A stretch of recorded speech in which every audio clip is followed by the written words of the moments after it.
So I bought a motorcycle. My friends call it a midlife crisis, and dear God, I hope I'm more than halfway through this thing. But sure, in some ways I'm in crisis, and I'm hopefully at least at the midpoint. This was a remarkably difficult past few months. I'll spare you the details, but my bad choices go beyond just fashion and facial hair. And so, the proverbial rug being pulled and yet another bout of heartbreak created what scientists might call an optimal environment for emotional disruption. And midlife crisis does sound better. So I decided I needed a motorcycle. The necessary motorized medicine was found in Dallas, Texas. I've never touched a motorcycle in my life up to this point, but I knew in my bones that this was the right one. I found a Triumph, and it wasn't a Harley because I'm so damn different and cool. It was within driving distance, it had blue on it, and I love blue. So I get on the road, Starbucks Grande iced blonde Americano in one cup holder and a venti ice water in the other. I also got banana bread. It's not really important, but I feel like more people need that combo for their road trips, and I'm trying to help. It's 5.5 hours to Dallas. I listened to a book, I thought about life, and I continued to try and distract my mind with literally anything but what it had repeatedly lost sleep and food to for a good chunk of time. Minds wander, like sheep. Dumb bastards. I get to the apartment of the guy from Facebook Marketplace, and he opens up a small garage to reveal the most beautiful motorcycle I've ever seen. It was perfect. This would cure my depression. SSRIs be damned, this is what I needed. He asked if I wanted to take her for a spin in a soft southern accent. It wasn't a drawl, but there was nothing northern in it either. And I had debated this part of the conversation for a good portion of the drive and decided that the truth was best, and I admitted I've never ridden and I wouldn't know what to do.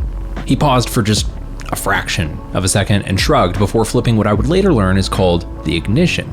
And he showed me that the two-wheeled antidepressant did in fact make all of the soothing sounds you'd expect a bike to make. He helped me get it into the trailer as, again, I couldn't drive it. We strapped it in poorly, and then I strapped it in again when I was out of his eye line because I hate making people feel uncomfortable. It was now time to drive through 5 o'clock Dallas traffic and get home with my new best friend. I grabbed a mediocre burger before hopping into traffic, knowing that my blood sugar has always played a more major role in my mood than I actually like to admit. The burger didn't help. I wanted to kill no less than 7 people, myself included, sitting in standstill, angry traffic. It was miserable. I wrestled with the type of darkness that men generally only talk to a shotgun about, but by 11 p.m., I had made it home, nary a firearm in sight. Unloading the bike was an embarrassing affair that I'd rather not describe, but let's just say it was a good thing that my neighbors were asleep and I was alone. I spent the next 2 days in a motorcycle safety course with the nicest instructor this side of the Mason-Dixon, which is a phrase that I've always wanted a reason to use. This class was the first day I had ridden a motorcycle in my entire life. I excelled because I am a tryhard who has always loved tests. I left after 2 days with a motorcycle temporary license in my back pocket and the type of joy that they only tend to sell you at Christmas time in malls and catalogs sent through USPS to houses with people that they know have a distinct absence of happiness. I always get those catalogs. They're always right.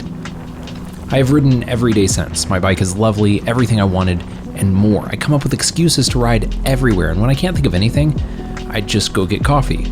Ever the consumer, I refuse to just drive around without spending money, which will probably be a bad thing come retirement age, I don't know. So my crisis was fixed with a cheap bike from another city.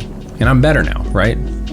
I don't know, the luster fades quickly with these sorts of things, and the nightmares always come back, but at least now, when the darker parts of my brain chemistry start singing those sad songs, I feel like I can do something. I can get on the most expensive impulse purchase I've ever made and just ride. I go down roads that were familiar to me before and now seem foreign, like high school friends that I'm reintroduced to now that we're older. I love rediscovering them again on 2 wheels. It's visceral, primal, in so many ways. A part of it is that exhilarating brush with your own mortality. Again, maybe I'm trying to turn this midlife moniker into something more akin to a 7/8 crisis, but it's that playful line that death weaves along the roadways that has served as a grounding of sorts. I needed something to center me again. My whole world felt as though it had turned over and I had lost direction and purpose and could no longer even trust myself to know who I could let close. And I still don't know about any of that. I have a therapist that I pay to deal with that kind of thing for me. I'll let you know if he gets it sorted. But until then, I've found something of a band-aid for the shattered glass of my own reality. A motorcycle didn't fix me, but I'm still here, and it may have done that. So, if you're in crisis and maybe thinking you need a boat or a cabin in the woods, or you need to move to the beach and learn to surf, just go do it. I'm still not happy, but at least I feel its outer edges now and then.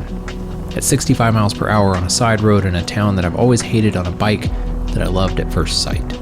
And if your brain ever grows as dark as mine, please stick around, at least do that much.